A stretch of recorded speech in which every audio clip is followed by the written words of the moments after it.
Oh man, I am so excited to have today's show, the Successfully Unemployed show. I'm super excited to have you guys here. And today I'm bringing on an entrepreneur, somebody who started quite a few businesses. Started with a digital ads company, as well as now he's moved into more of being a brand and writing books.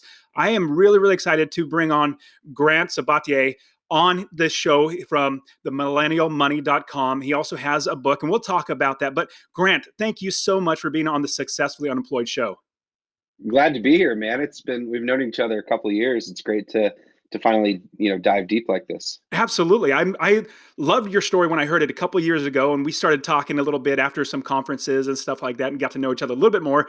And I wanted to show your story to my audience because you're a normal person just like me, just like your next door neighbor, just somebody that's like, hey, this is what I've done. Let me show you how to do it, which is fantastic. So I'm really, really glad you're on. Now, I want to jump right into it. So how do you make money now to provide for your family, yourself and your family, without having that job, that just over broke job? Yeah, it's a great question. So it's important to note that I'm really in, I'd say, my third act of life. So I just turned 35. I feel like I've lived many lifetimes. And really, I'm in the mission driven phase of my life. And we'll talk a little bit about how I got there. But really, money for me now is really kind of a bonus. So I became financially independent at the age of 30 by launching a digital ad agency, and then I started really my passion project, which was millennialmoney.com, to really share everything that I'd learned about personal finance and money. Through that process, starting in 2015, I pretty quickly realized that I wasn't just building a personal blog, I was building an online platform. And so when you think about making money online, a lot of people really kind of hyper focus on one particular area. Maybe they want to launch a course, maybe they want to launch a podcast or a blog. For me, I viewed it all as a playground. So I'm going to get myself out there. I'm going to see what I enjoy. I'm going to see what opportunities open up. And that's one of the things, having too narrow of a focus often will hold you back, especially when it comes to making money online. So through millennialmoney.com over the past 5 years, I've made money about probably 30 or 40 different ways. Everything from advertising to affiliate marketing to course sales to I had a membership site to writing a book to consulting to speaking to, I mean, everything you can name it. And a lot of that came pretty organically through building the platform and being open to the opportunities. So I kind of launched the site and wasn't making any money at all. And it was my passion project. After a year, I started making some decent money. And then I think I probably went too far too fast. I launched a membership area that was really overwhelming in a lot of ways. I launched two successful courses. And so now I'm actually at the phase where I'm scaling back a little bit because I really know what I enjoy doing. And for me, it's not about the money. It's about, do I like my life? Am I having fun? Am I growing? Am I being creative? And so I have a book deal with Penguin Random House. My first book came out last year, Financial Freedom. And then on the website side, in the finance space, personal finance blogs are kind of dead. That market's changed considerably since 2015. And so the most important thing that I've learned in business is everything's changing all the time. The most successful business people tend to be the ones who don't hold on too tightly to an idea. They're constantly able to adapt, even when there's uncertainty, and figuring out how to be comfortable with being uncomfortable. I think is a good way to put it, and just continuing to adapt because especially in the online space, it changes so rapidly. And that's not, I'm not saying that to scare you in any way. That's actually a great opportunity for you because things are evolving. There's always an opportunity to get in and carve out your own niche. But for me, it's about finding that balance between what I really love doing, even if it means making a little bit less money, and continuing to love my life. Because at the end of the day, an online business, being successfully unemployed, as you talk about it, it's about, do you enjoy your life, and is money helping you do that? It's not just about making as much money as possible, because with anything, even with forms of passive income, there's going to be some form of trade off. Yeah, those are great points. And I would also add on to that, I'm in the same boat. So I invest in real estate. I have 30 plus properties, and I literally just don't have to work, but having fun is what I like to do. But I like doing business. And that's where I have fun. And that's why I started Master Passive Income, my other site, where I teach people how to invest in real estate. And then I started Successful Unemployed because I was like, there's so many people that want to not work a job, that just overbroke job, but not everybody necessarily wants real estate. They want to do like there's so many different ways to do it. And so I thought, you know what? It's not about the money. It's about helping more people because, like just being a normal person, just like your neighbor next door, we're just helpful. Like, hey, this is what I did. Let me show you how to do it. So I think that's fantastic. Now, before you started the digital ad agency and then moved into millennialmoney.com and writing books and now having a summit where you're actually having a conference, a big conference, all that stuff is great. Talk to us a little bit about before when you had when you I think you were you living out of a car, or so there was something that was like not the best in your life, and then you built out of that and then you eventually went on your own. Talk to us a little bit about that. Yeah, I'll give you the 2 minute, 3 minute backstory. So, I grew up an only child. My parents came from no money. They grew up very poor and decided to leave where they grew up and move to the suburbs of Washington D.C., not knowing anyone. And so my parents, my mother was a secretary. My dad cleaned office buildings. They kind of worked their way up. But that they invested a lot in me in the sense that they gave me a new opportunity. And so I always really felt that deep in me. Money was something that stressed them out my entire childhood. So it was something that was always very present in my life. I ended up, doing well in high school, got some money for college, and went to the University of Chicago where I studied philosophy. And we all know philosophy. I like to think I'm, very, very kind of analytical person, and so it was kind of the perfect major for me. But really had no idea what I wanted to do with my life, and so when you don't kind of know what you want to do and everyone's telling you, what's your purpose, or what asking you what's your purpose, what's your why, I think those are some of the most stressful questions that you could ask someone, especially when they don't know what it is. And I felt pretty lost, and so I graduated college, did fine, ended up applying to a bunch of different jobs. The first job I got was, when you call an airline and they say this call may be recorded for quality assurance. I was actually the guy listening to those calls all day, which is terrible as it sounds. And I feel grateful that my first job was that, because, or first sort of real job, because it made me never want to have a job like that again. But didn't find the right fit. I bounced around 4 different jobs in about 2.5 years, got laid off twice. This is the Great Recession. And so at the age of 24, I actually had to move back home with my parents and start from scratch. And so my parents, who'd given me everything, here I was back home sleeping literally in the same bed that I slept in as a 7-year-old kid. And so that's where my journey began.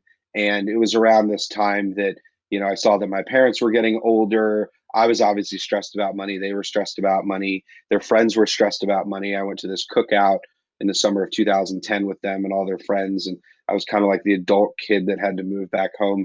But I just listened to their conversations, and everyone was talking about money and retirement. And I was like, gosh, why are we so obsessed with money? What is it really? And so I put on, my philosophy hat and just asked that simple question, what is money?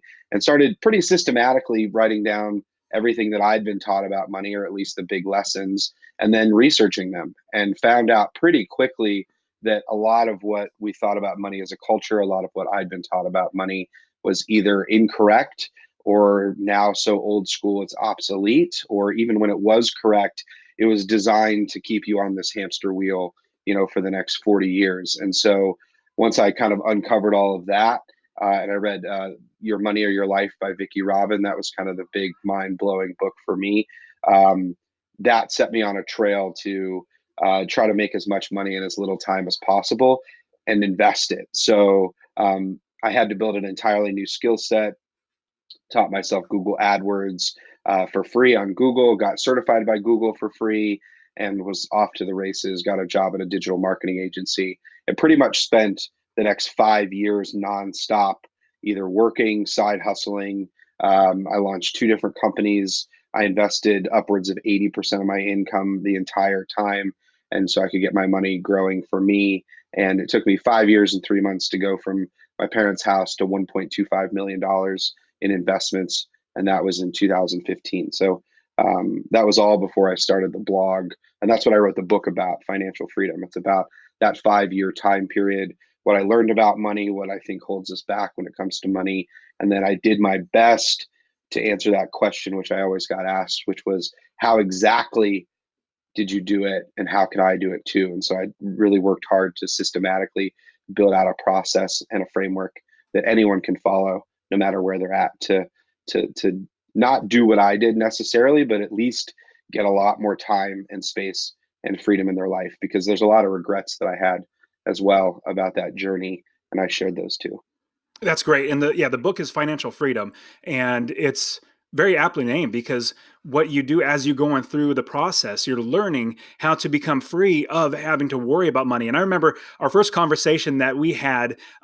We were at the end of the conference. My kids were getting busted for trumping up and or running up and down the escalator, and the hotel staff was getting on them, and we were just talking about like how, and you were being much more like philosophical than I imagined somebody like having money and having sites, but you started talking about like philosophy but also spirituality, and like everything's really comes down to like it's much more than just more like tangible money, which I really appreciated. So that was really great. Now, as you were building up your new business, the business that got you stepped away from the digital ads company, now you have millennialmoney.com, and talk to us about that, because I completely agree with you that you want to have as men, like basically it's the same content. You're teaching the same content. Like I teach rental properties. And so with masterpassiveincome.com, I teach the same content every different way. Everything from a podcast. I have another podcast outside of this one,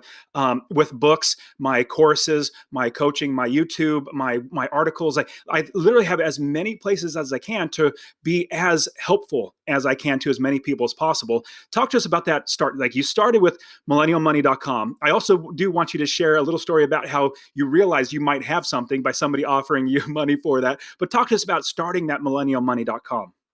Yeah, it's a great question. So that origin story was, I was obviously in the digital marketing space, so I knew it quite well, and I was passionate about personal finance. And one of the things that, because I had enough money now, I actually didn't really think about launching Millennial Money, quote unquote, as a business at first. What it really was, and I found just in life generally, if you have a stirring kind of an energy in you and a passion for something, uh, that's where the good stuff is. And it doesn't mean that you should quit everything in your life, for example, and follow your passion irrationally. If you haven't saved up a couple years of expenses. But for me, I had more than enough money. I had, actually a very successful business, and so I actually walked away from a very successful business that I could have grown multiple times over. I could still be running it. But for me, it wasn't just about the money. I realized that, I had all these employees and I just wasn't enjoying it. I wasn't happy. I was burnt out. For me, I found that I'm happiest when I'm growing, when I'm challenged, when I can do the new thing.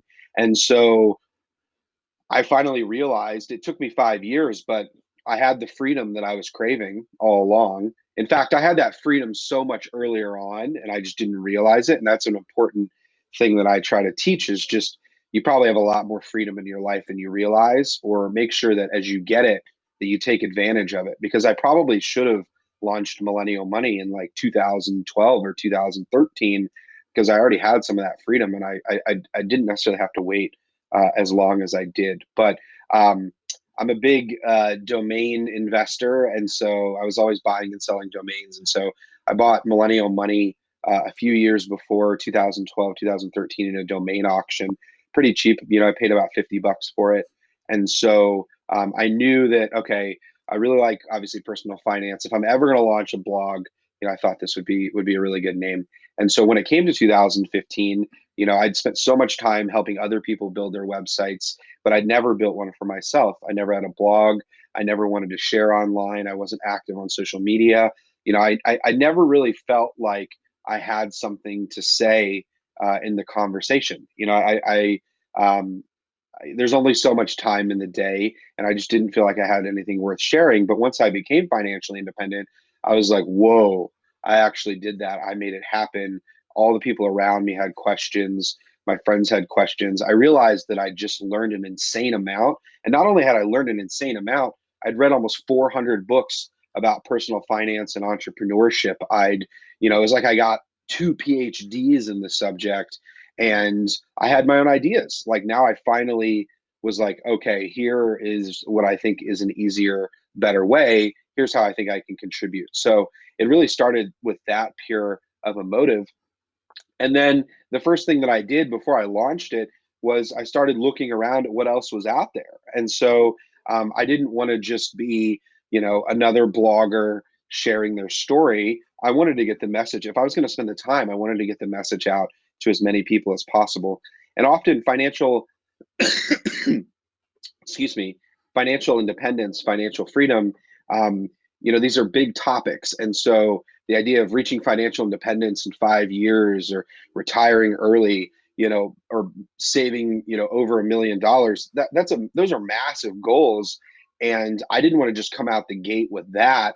I wanted to meet people where they are and try to pull out and distill those most important pieces that had the biggest impact for me. So I wasn't going to launch like a fire blog.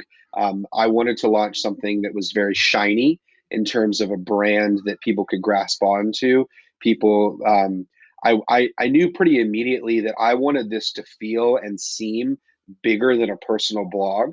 And it was really funny in the early days, it was just me. And, people would reach out, brands would reach out, and they'd say, they think I'd have a 20-person team. They thought the site was so much bigger than it was. But one of the first things I did was I actually went to FinCon in Charlotte in 2015, and I didn't talk to anyone. The reason that I actually went was to just survey the market to see what the opportunity was. Who are the big players? Who are the voices? How are they doing what they're doing? What's the opportunity? And I used it as a market research opportunity because I think a lot of people dive too quickly into their passion. And even for me, if I knew, okay, if I'm going to spend my time, this is my free time. Now I don't have to work for money. If I'm going to spend my free time doing this, I want to make sure that it's worth it and I'm doing it the right way. So I spent, a good 3 months thinking about this, researching this. And when I came back in late 2015, it was very clear, okay, I'm going to create a personal blog, but with a shiny brand, and I'm going to leave nothing left unturned. I'm going to be as open and vulnerable, and I have nothing to lose. I'm going to share everything and all of my anxieties, all of my challenges, and I'm just going to be me. And that was really, really scary at first, but kind of a year in, what started happening is, I'd go through these spurts. And this is one of those things where you read all this about consistency is the key to success and, just barrel down. One of the things that I'm terrible at is consistency, just in all areas of my life. I can't put out a podcast once a week to save my life. But what's interesting is that I tend to somewhat prolifically follow my energy and my passion. And so, during 2015, I wasn't writing, 3 times a week. Sometimes I'd write 7 blog posts in one week and then 0 blog posts. But what I was doing was just putting out an incredible amount of content in a somewhat disorganized way. And that actually became my asset. And so one of the things that I learned is that the entire world is often built around patterns and rhythms. So things are happening at the same time. And I actually went against that, and it served me really well. And so I have a podcast, the Financial Freedom Podcast. I've only done 17 episodes. I'm sitting on about 40 yet to be released. But one of the reasons I only release them every month and a half is one, because I'm lazy and I'm a perfectionist, and two, it creates scarcity. And that's one of those things where people really hunger for the content. And so I found out that principle, and it started working really, really well for me. And then by mid 2016, a couple people started reaching out to me asking to buy the website. There were individual people wanted the domain. They saw that it was getting some traction, and then a private equity firm actually reached out because they wanted it as well. And so once that happened, I was like, okay, this is bigger and can be bigger than I even realized. And this is an important thing in any type of business is I think a lot of people get and money and in money, they get too far ahead of themselves. They're like, how do I save or make $1 million? Or how do I get here? Or how do I get 1 million podcast downloads? But there are steps to anything. And it's important to, as you get to each step, not only evaluate how well you're doing, but also how it makes you feel. And so that was one of the things where I started to get some traction. I also got some of these offers and I reflected on, okay, I enjoy doing this. I'm having fun. I see a bigger opportunity here, and always kind of listening to where you're at. And forced me to kind of double down. And so over the last 5 years of Millennial Money, there's not a consistent posting schedule. The blogs evolved 4 or 5 times.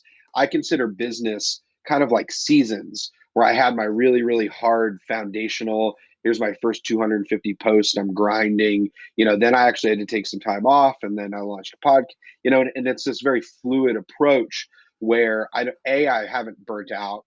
I haven't, B, it's allowed me to try a lot of different things, and then C, it keeps it really interesting, because at the end of the day, that's really, really important too. I know a lot of successful entrepreneurs who they either burn out, or they just get tired of doing what they're doing, or they just don't hang around long enough to be successful.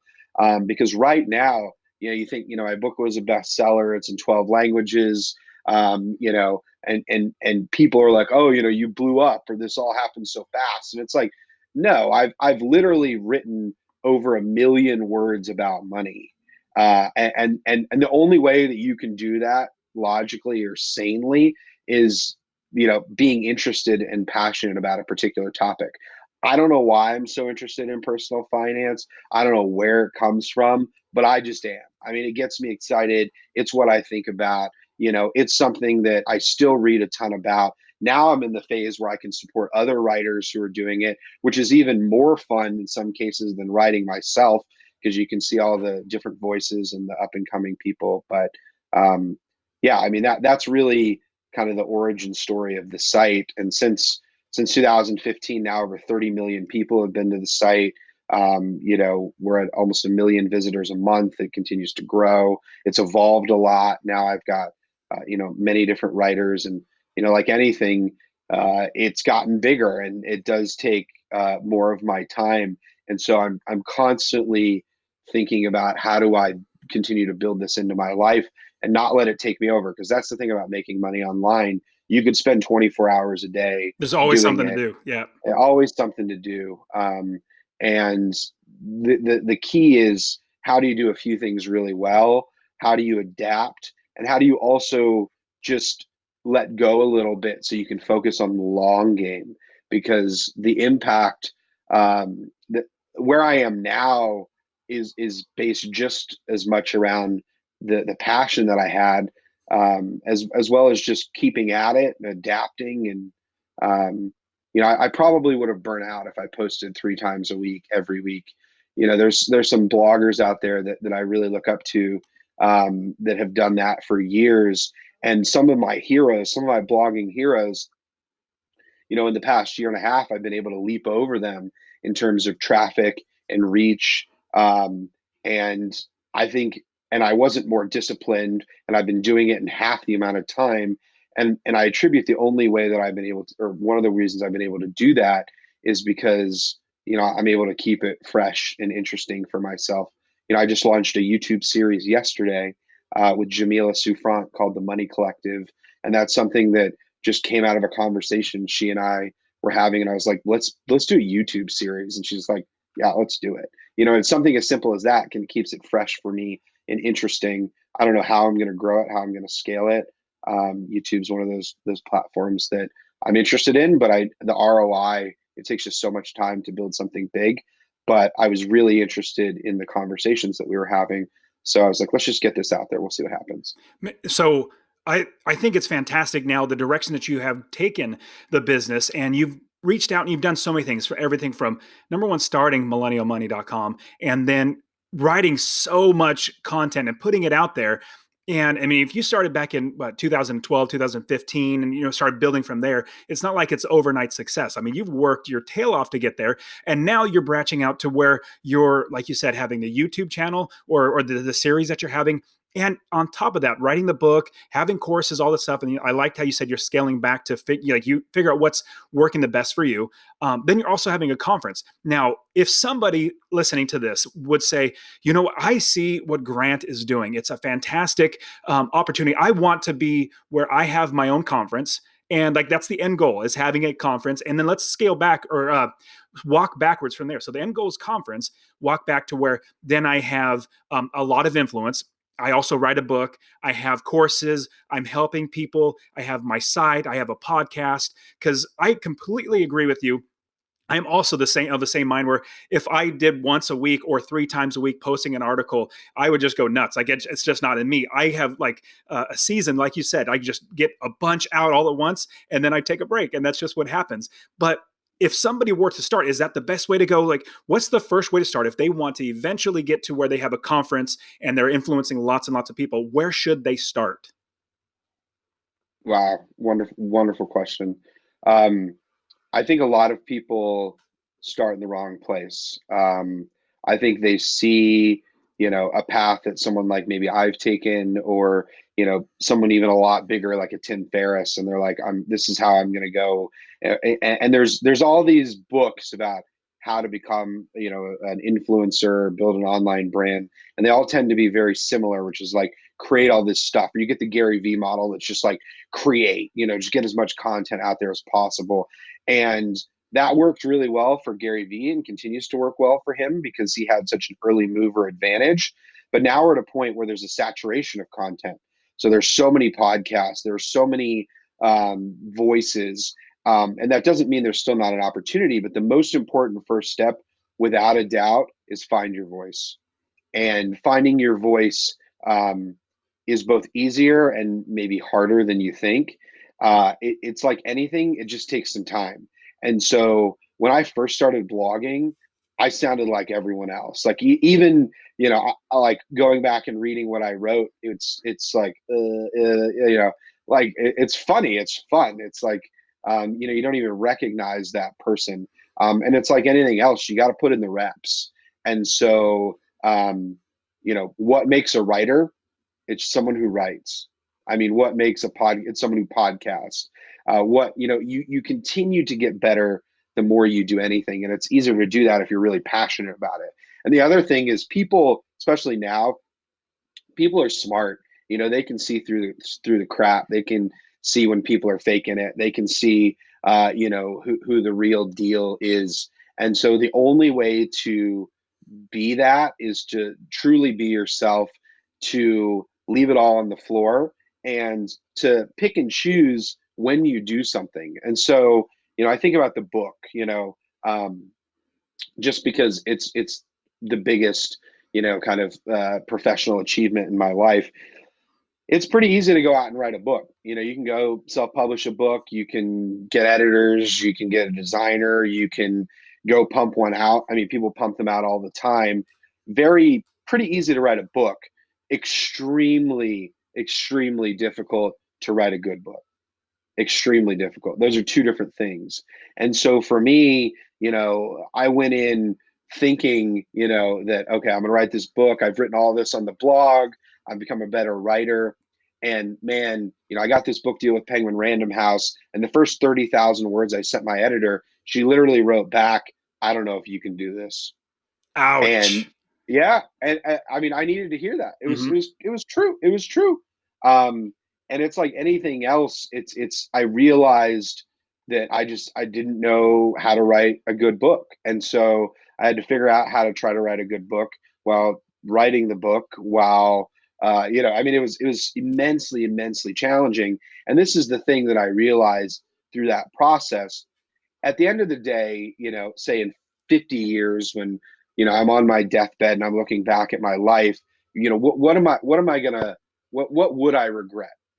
And it's not how well the book did or didn't do. Of course, I wanted to have the biggest impact as possible, but all that I can control is hopefully looking back and remembering that I did the best that I could with the time that I had, even when, of course there were people looking over my shoulder because I had editors and those things, but at the end of the day, you create your own measure stick for your life, and there wasn't someone sitting here looking over me at my computer as I was, writing late. And so I wanted to leave it all on the floor. And that's all I could do. And so, I think like a lot of things in life, that comes down to, where do you start? Are you leaving it on the floor? Are you honest with yourself about, is this working or is this not working? Are you enjoying it? Yes, being an entrepreneur is hard and it sucks sometimes. You got to get through those things. But if it's really hard and you don't like your life, then it's time to pivot or reevaluate. I see a lot of people that it's just volume, volume, volume, volume.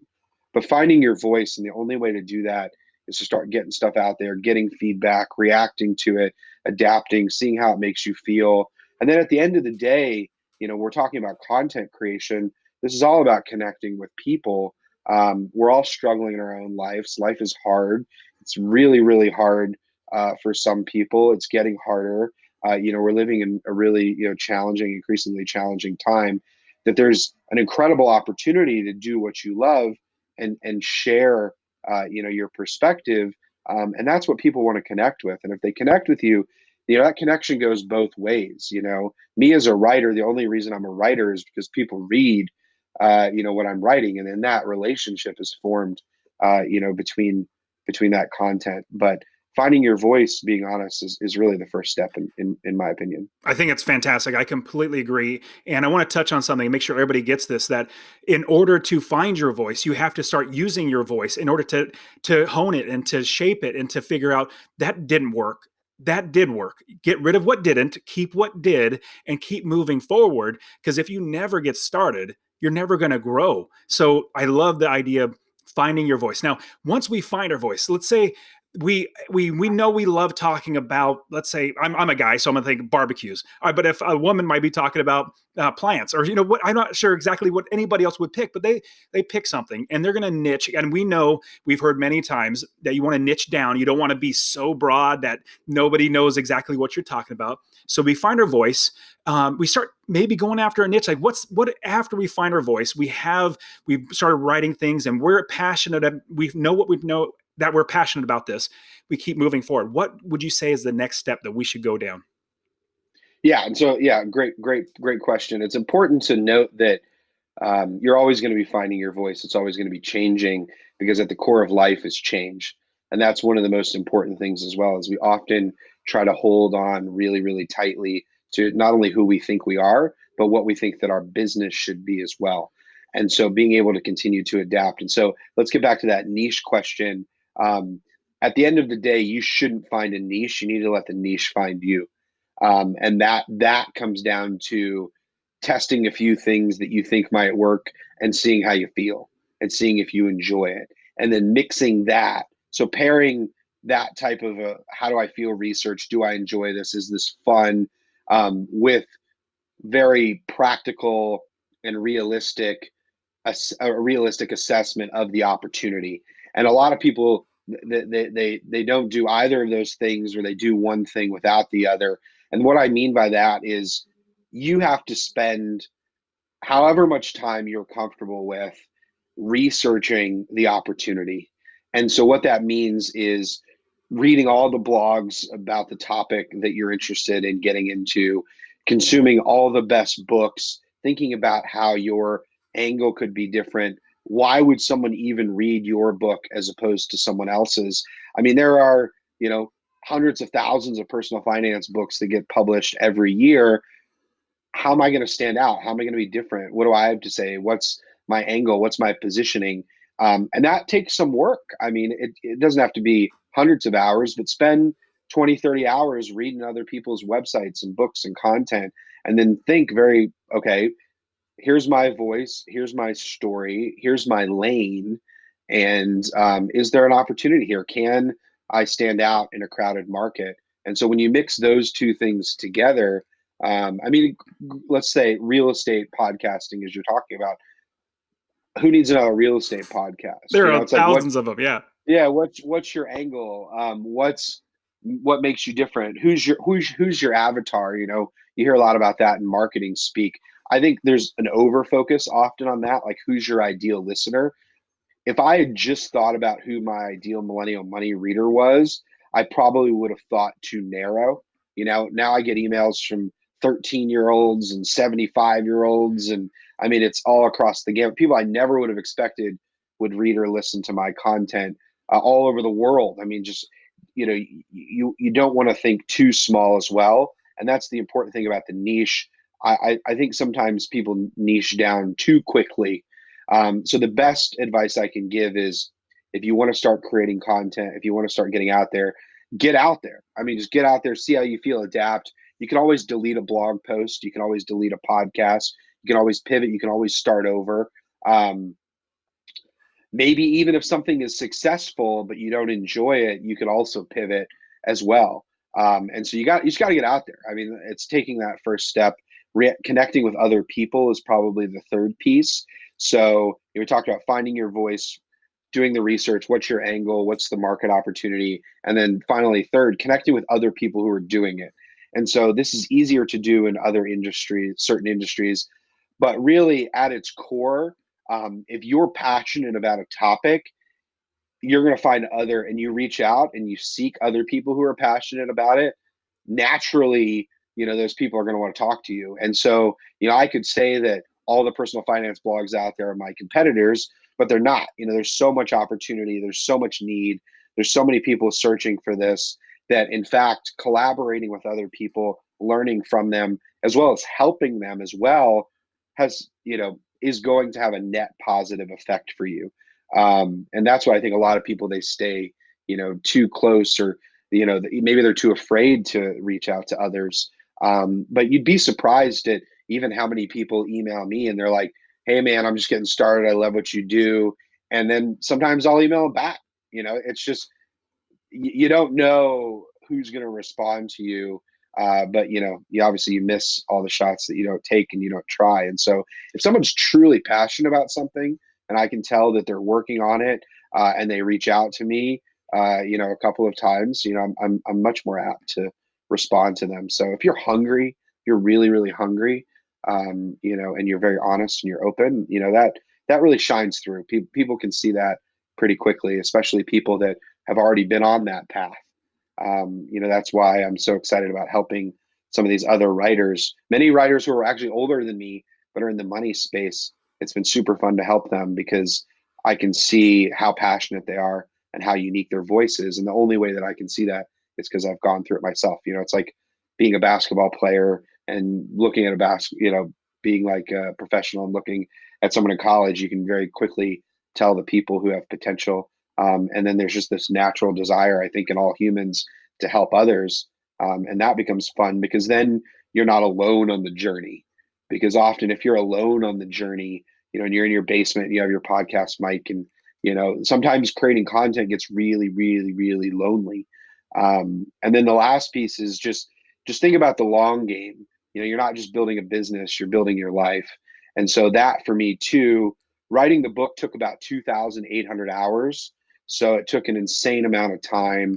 A lot of that time I was on the eighth floor, the seventh or eighth floor of the Harold Washington Library in downtown Chicago. It was like me and, you know, homeless people during the middle of the day.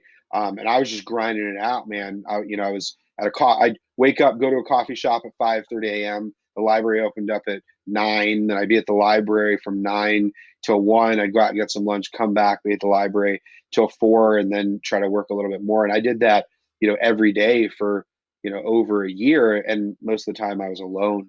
And I wasn't blogging and I wasn't podcasting. But I made the selective choice. Okay, you know, this is the deep work. This is, you know, at the end of the day, I actually haven't read Cal Newport's Deep Work, but I think I get the general gist. Is at the end of the day, you know, when you think about anything as a pyramid, anything that's harder to do, there's just going to be fewer people up there. I really agree with that idea, because for the book, I was like, man, I really got to take, you know, a whole year off blogging, because I couldn't put my best into both realms, and that's an important thing as well. You might have to. It's all trade offs. You might have to do one thing really, really, really well, because that's going to be that one thing that sets you apart and then has a compounding impact over time. So that's the thing too. Writing a book, you're doing it once, but now every moment of every day, there's 100 people somewhere in the world listening to or reading my book. So that one time effort now ripples into the universe consistently. And that creates not only, great energy, but, it opens up other opportunities, to do things that then compound over time.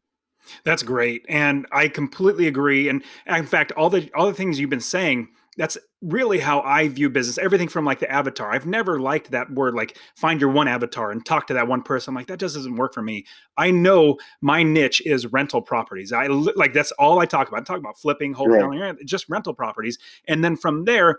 All I do is I just keep delivering the content over and over again. I love your idea of working with other people in the space, because I originally thought this was a competition. Like I can't talk to somebody else in the real estate space or anything like that. And then I realized how stupid that was. This world is huge, and no time in the history of the world has it been so amazing to start a business because of the online space. You can reach so many people, and that's where you and I met. That was my first conference I've ever been to for business, was at FinCon, where you and I met. From there, my business has grown leaps and bounds just by working with other people, seeing what's working for them, helping other people. I get better as I help more people. So I completely agree. So Grant, those are fantastic. So everybody that's listening to this or watching this on YouTube, absolutely, you need to figure out your voice. You also need to figure out your niche. And I completely agree. Sometimes we need to figure out exactly how our niche is. And then at the same time, be working with other people. But man, Grant, you give us so much great content, so much great insight on how to do this business. I can see how thoughtful you have in building this business, the millennialmoney.com, as well as writing the book. And then now your event, that big conference is coming up. And I'm really, really excited to hear that. Now, you've given us so much stuff, but let's jump into the rapid fire round. Are you ready?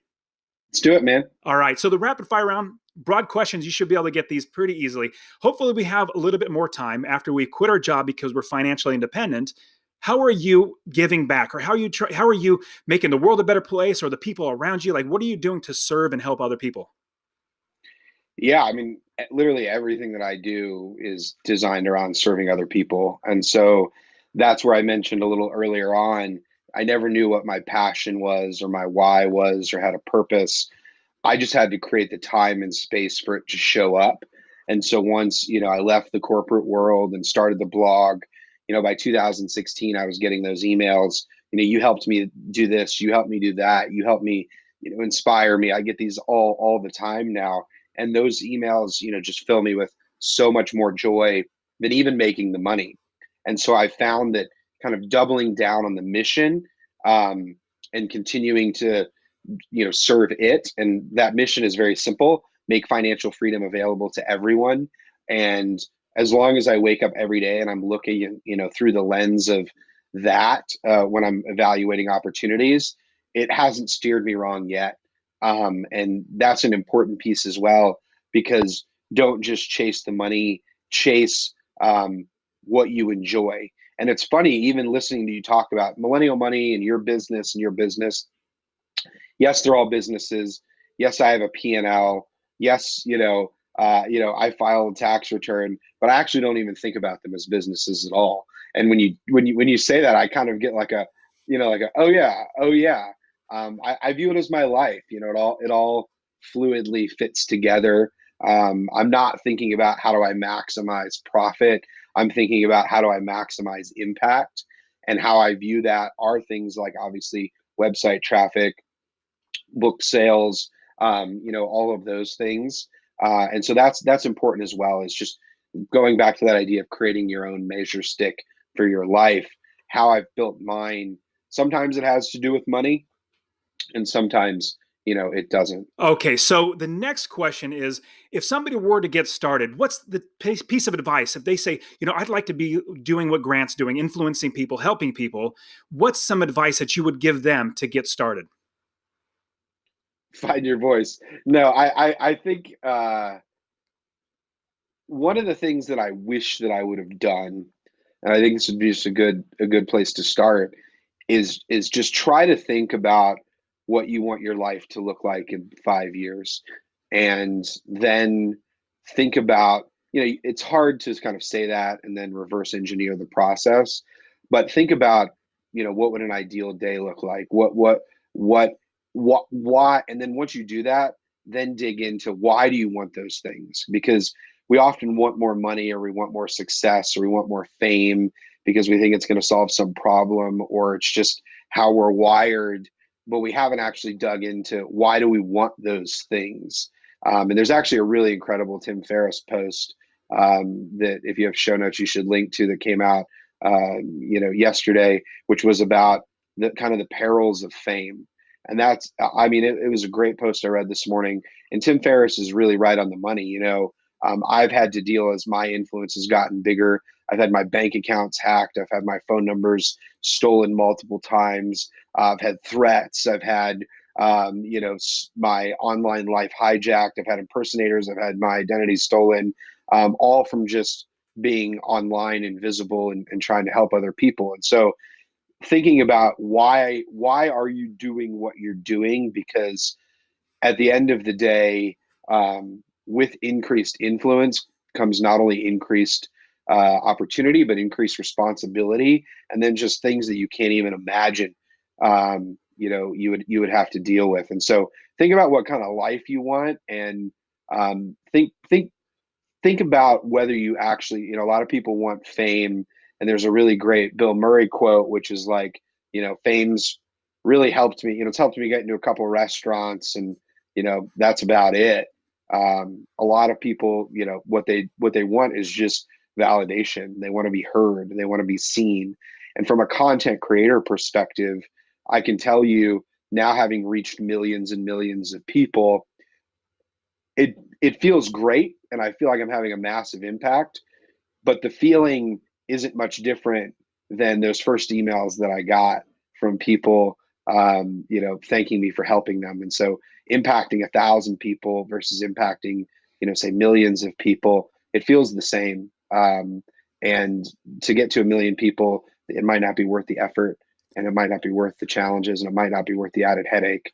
And so think about why you want what you want. And at the end of the day, for me, it came back to freedom. I can get up every day. I can do what I love. I can meet amazing people. I can continue to write.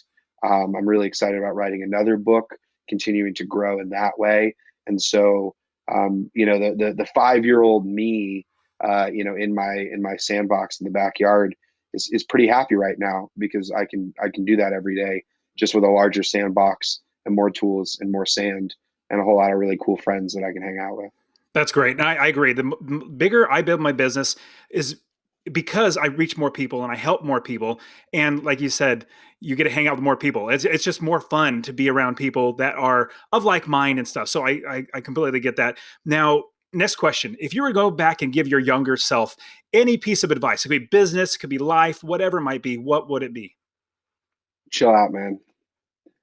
Chill out. Seriously. I was actually thinking about this morning, where, I thought back this morning, and I opened the fridge and I was getting ready to make some eggs, and I realized just kind of how full my fridge was, and there's all the foods that I enjoy, and my dog came up and bumped up against me, and it's just a really, the way the light was coming into my kitchen, and I just was just overwhelmed with this sense of fullness, of this I have everything that I need, and it just kind of came over me like a wave, and it was so beautiful.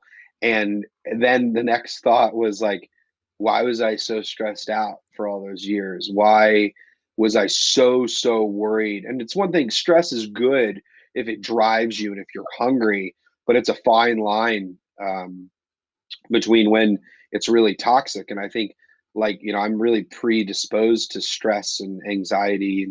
And, I would just tell my younger self, chill out. Life has a way of working out. There's a really amazing, one of my favorite quotes that just sticks with me is in the Amy Winehouse documentary, incredible documentary. Tony Bennett, who was, a huge Tony Bennett here, 95 now, still singing. He gave this great quote about if Amy Winehouse would have just stuck around for a few more years. He said, life really teaches you how to live it. And I couldn't agree more with that. Is that, when you're 25 or even 35 and you'd say you're just starting out on your journey, there's this anxiety of, am I too late? Am I enough? And for me, I had that. I really, really had that. And, I thought that success was about money, and about, just money and hitting the goals. But in reality, for me, it was about finding peace in my life. And, you can do that with a lot less money than I had. Maybe you already have what you seek. We're so busy in our life. And, when you're stuck in your life, there's just no space for anything else to show up. And in a lot of cases, we're our own worst enemy, because the reason we're stuck is because we're the ones filling our lives with stuff that just isn't fulfilling us. And so I just tell myself to chill out and enjoy the journey, and life's going to teach you how to live it. And your 20s are crazy, and they're crazy for everybody, and it's hard, and life's always hard. In your 30s, your friends start dying, and those things start happening, and people get sick. And it's like anything in life, there's always going to be that struggle and that suffering. Yeah. But you're not enjoying the journey. Definitely having perspective. I mean, that's what great thing about getting old is not all great, but there is one good thing. You have perspective. You can look back and see where you've come from, but then you can appreciate everything that you have. Especially you worked hard now. I just turned 40 recently, and so realizing, man, my 40s are going to be great because everything I did in my 20s and 30s, I worked hard. And I agree, chilling out, it would have been helpful if I would have done that, because I was going 100 miles an hour. But now all that stuff now is paying off now. So I love I love the thought of chilling out. So from there, what is one tool, app? So it could be a piece of paper and a pen. Should we use in our life that helps you that we can apply in our lives? Number one thing that's had the biggest impact for me is, I'm just going to grab it, the Walden meditation mat. Walden.us. And It's so for pretty quick. everybody watching this, picked up this bag that has a meditation mat inside of it. No, that's the actual mat. Oh, I just sit on that. oh, So got it. one of the things, everyone says meditation, it's great. It's great. I've been meditating for quite a while, but I didn't know meditation until I actually got, my own meditation setup. And so I travel with that thing. I try to do 20 minutes a day. Sometimes I do an hour a day. Man, mind blowing impact, just obviously around, just stress. And not only stress, we spend all of our lives kind of looking out and moving. Just taking some time to look in and recalibrate the stuff you find, you realize that you're so much bigger than you thought that you were. That a lot of the things that you think that you want, you actually don't want. You just think you want them because other people do, or the world tells you that you should. And the more control that you can get over your mind, I always say that freedom is about freedom of mind. I mean, that's really at its core. And anything in life and in business, the more control that you have over that, as well as the more your ability to let go. And that's something that's probably the biggest lesson that I've learned, is once I started, not both caring but not caring as much, then new things start showing up. And so you might just be holding on too tightly to this version of yourself, or this version of your business, or this identity that you've built your entire life on, when in reality it's that holding on too tightly which is holding you back, because then you can't move on to the next thing. And so a lot of people really fear change and not knowing, but that's where the juice is. That's, even if it's scary and uncomfortable, not knowing is actually the most powerful thing in life. It's not knowing. We always think that knowing is kind of the answer, but for me, I find that not knowing, when I don't know, that tends to be where the good stuff's going to happen, because things that I couldn't even imagine start showing up. So get a meditation mat, Start sit down. meditating. Yeah, and honestly, a lot of people are like, "Oh, my mind is all over the place," and they call it monkey mind. That's great. Just sit there and let your thoughts follow your thoughts. You don't even have to think about nothing. A lot of people think meditation is just clear your head and think about nothing. No, you can think. In fact, you can do some of your best thinking, but the idea is to not fixate on something. Let your thoughts wander. Don't hold on to something too tightly. And what happens is your mind starts to take you in places that you've never been before. And the more that you do that, it's like anything, you start to get more comfortable and you get more control over your mind, which just has had a massive, massive impact in so many areas of my life. That's great. Now, last question.